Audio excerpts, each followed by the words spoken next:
Olá pessoal, aqui é o professor Edson. A gente vai dar início a mais uma aula. Vamos aí à sexta aula de História, né? E vamos dar continuidade aí à civilização grega, né? Primeira aula nós fizemos uma menção em alguns aspectos geográficos, né? Uma espécie de introdução sobre os legados e as heranças, né, culturais deixadas. Nesse segundo momento, nós vamos falar mais, né, sobre as cidades-estado mais famosas, né? Esparta e Atenas. Vamos mencionar ali algumas guerras que foram importantes, né, que marcaram esse período, né? A gente vai falar mais sobre a Grécia clássica, né? A divisão dos períodos, né, de desenvolvimento da civilização grega. E na próxima aula a gente finaliza a civilização grega, né, com a parte do helenismo, né, destacando aí mais a parte mitológica, as partes mais importantes, mas de uma forma geral, tá? Então, para iniciar, né, a aula passada a gente mencionou ali a importância das cidades-estado, né, chamada de polis também, né, polis grega, e das cidades que se organizavam, né, de uma forma administrativa centralizada, centralizada no sentido que as cidades, né, tinham autonomia, né, tinham a soberania. Não era um governo centralizado, as cidades tinham essa unidade centralizada, né. E nós falamos ali a respeito de Atenas, que se destacava pela questão da política, pela questão da cidadania, pela questão da importância, né, a parte mais intelectualizada, né, a formação de cidadãos. E mencionamos também a outra cidade que teve destaque, que foi Esparta, que tinha um aspecto mais militarizado, né, a importância da força física, a importância de combater, né, tinha essa rigidez então braçal, tá? Então as duas cidades acabaram se destacando e levando, né, o nome da Grécia mundo afora, né? A gente vai falar mais especificamente agora, né, sociedade espartana, né, como que era dividido. Lembrando que na sala de aula a gente sempre faz aquele desenho da pirâmide social, né? Quem ficava mais em cima na hierarquia, quem ficava mais abaixo, né? Então, dando sequência aqui, né, o andamento da apostila, vocês podem acompanhar que lá em cima ficavam os chamados espartanos, né, ou espartíatas. Abaixo os periecos, abaixo os ilotas, né? Então eram três classes sociais distintas, né? Lembrando que os espartanos, né, além de ficarem no topo, dedicação também à política, a parte do exército, né? Era a hegemonia, né, a hierarquia máxima. Abaixo deles, intermediário ali os periecos, né, que eram os cidadãos, né, eram livres e embora livres, né, eram trabalhadores livres, né, mas eram submissos aos espartanos que ficavam acima, né. Então deviam obediência, a questão do trabalho, né, questão de serviço, né, eram serviçais. E abaixo os ilotas, né, a gente vai ver que eram, como que eu posso dizer assim, uma classe mais baixa ainda, né. E se vocês forem pesquisar alguns vídeos, né, na internet, esses ilotas, né, eles participavam de um processo, eram as vítimas, né, desse processo, né, da formação dos espartanos. Geralmente os espartanos, né, questão de curiosidade, cerca de 7 anos eram largados no meio da floresta, né, tinham de sobreviver, né, essa era um tipo era uma forma, era uma ação de treinamento, de sobrevivência, né, para os espartanos seguirem firmes e fortes, né. E mais à frente, né, com cerca de 15 anos, se eu não me engano, entre 15 e 18 anos, uma das formas, né, como se fosse a última das etapas a serem superadas, era assassinar, entrar em uma casa dos ilotas, né, e assassinar a família inteira, né. Conseguindo fazer isso, né, ele estaria pronto, estaria apto para integrar, né, o exército espartano ali, ser realmente alguém segundo as características da cidade espartana, tá? Então, lembrando, né, a pirâmide social pelos espartanos, pelos periecos e pelos ilotas. A respeito de Atenas, a gente falou ali a questão da democracia, a questão da política, né, da cidadania. É importante a gente destacar, né, que geralmente os encontros, né, para discussão de política e tudo mais, aconteciam dentro das ágoras, né? O que eram as ágoras? Eram praças públicas, né? E mencionando a questão da ágora, né, dessa importância política, nós podemos mencionar alguns filósofos, né, que foram extremamente importantes na história da Grécia. A gente tem, né, os famosos três porquinhos, né, da filosofia grega, né?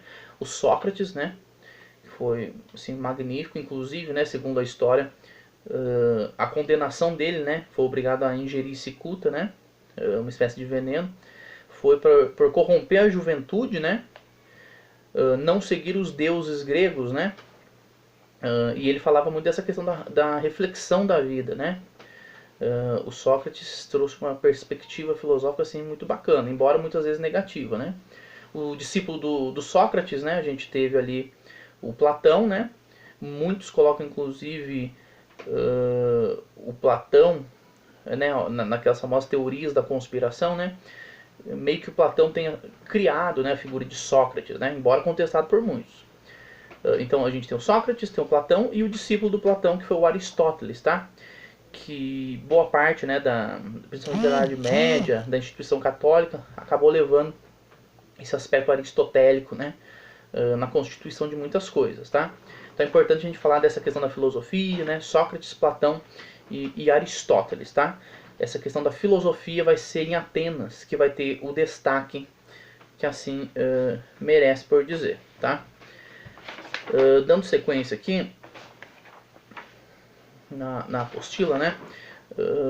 Entra na parte das guerras, né? Dos conflitos bélicos, né? As chamadas guerras médicas ou greco-pérsicas, né? Ocorreram com a expansão, né? Dos persas. A gente vai ter ali, né? A união, inicialmente, né? Atenas vai dar conta sozinha, né? Dos persas, e mais para frente a gente vai ter a união, né, de Atenas e Esparta, né? Lembrando que eram duas cidades muito desenvolvidas, né? Mas havia uma rivalidade muito intensa ali. Mas devido a essa questão da guerra greco-persa, vão acabar se aliando e derrotando os persas, tá? É importante a gente dizer que o Império Persa, né, foi um império muito importante, tentou avançar, né, nos domínios gregos, não acabou conseguindo, tá? No que a gente chama de guerras pérsicas, tá? Então, inicialmente, Atenas tem um destaque militar, consegue vencer sozinho, mais à frente precisa do auxílio de Atenas, tá? Após o fim dessa guerra greco-pérsica, né, a gente tem uma formação de um grupo chamado Liga, né, ou Conferência de Delos, tá? Era uma aliança militar marítima, de defesa e tudo mais, na qual quem liderava era Atenas. E após essa formação, né, da Liga de Delos, ou Conferência de Delos, a gente vai ter o Péricles comandando, né, Atenas. É como se fosse a cidade-estado, né, eram cerca de 20, um pouco mais de 20 cidades-estado que formavam. O Péricles, né, colocou Atenas ali como posso dizer, líder, né, das cidades, e recebeu muitos recursos, né, de todas as cidades.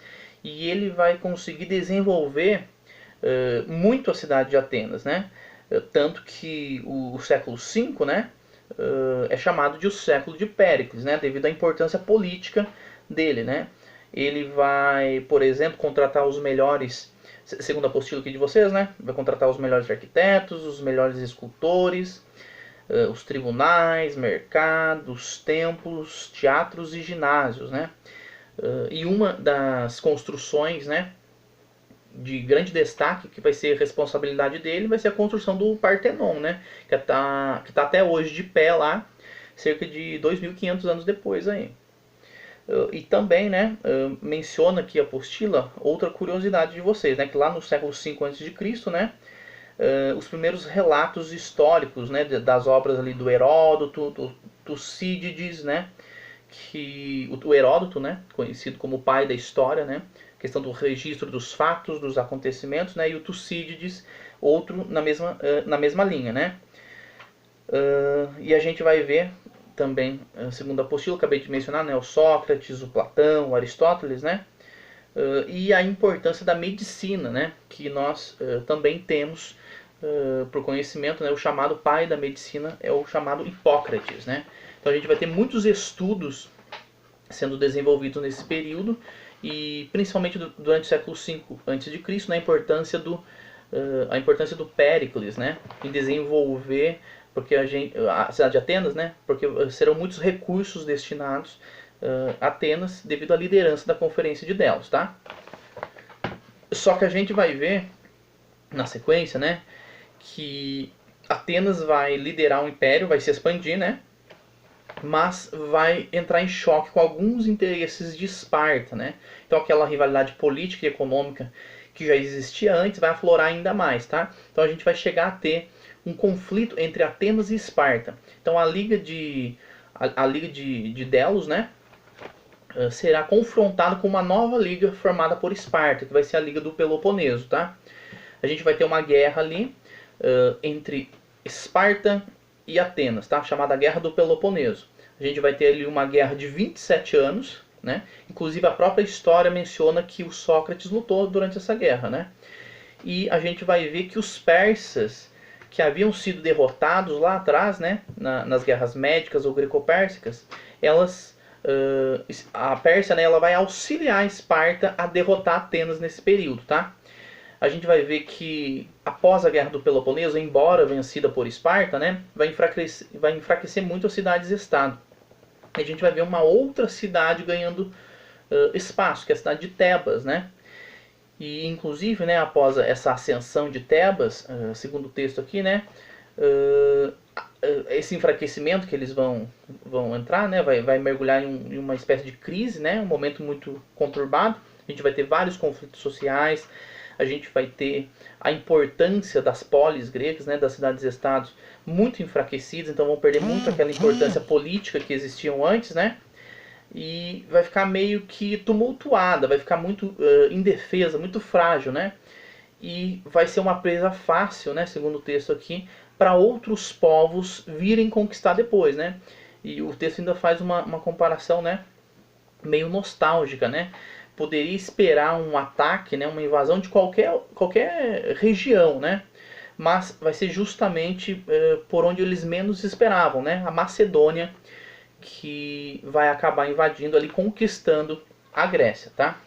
Lembrando, né, que a Macedônia a gente tem ali o Felipe, né? O rei Felipe, mas o grande destaque, né, do rei da Macedônia, a gente vai ter ali o Alexandre o Grande, né? Conhecido como Alexandre o Grande. Que foi um dos grandes conquistadores do mundo antigo, né? Aí no capítulo 2 a gente para por aqui, tá? Lembrando que essa expansão da Macedônia, do helenismo, a gente faz o complemento e fecha a civilização grega na próxima aula, tá? Lembrando, tá? Orientações importantes. Toda aula a gente tem alguns exercícios objetivos, né? O famoso xizinho, são exercícios específicos da apostila, tá? É importante que vocês façam na apostila ou no próprio caderno. E temos a parte dissertativa, tá? Que é a parte que eu mencionei na aula passada, aí específica do segundo bimestre, né? Que o caderno vai funcionar como uma espécie de diário de bordo, tá? Então é importante vocês fazerem anotações pessoais a respeito do entendimento da matéria, tá? O próximo capítulo ele é bem curtinho. Se vocês forem analisar o número de páginas, né, deve ter 4, 5, 6 páginas no máximo. Mas eu vou complementar com outras questões importantes, tá? A gente tem que mencionar principalmente a parte dos legados, né? Que inclusive foi parte da introdução na semana passada. A parte da democracia, né, da importância. A gente vai ver lá a parte do ostracismo, né, a expulsão por 10 anos das cidades, impedimento político, né? E a questão das Olimpíadas mesmo, que eu mencionei, a parte da mitologia, né? Inclusive a parte dos gamers, né? Adoram jogar vários jogos muito bons de videogame. E geralmente essa parte mitológica é que mais encanta, tá? Então, procurem fazer na medida do possível, tá? Qualquer questão, qualquer dúvida, entre em contato com a escola. A gente vai estar dialogando aí da melhor forma para facilitar o estudo e o acompanhamento de vocês, tá bom? Então por hoje a gente fica por aqui, tá? Abraço. Fiquem com Deus. Tchau, tchau.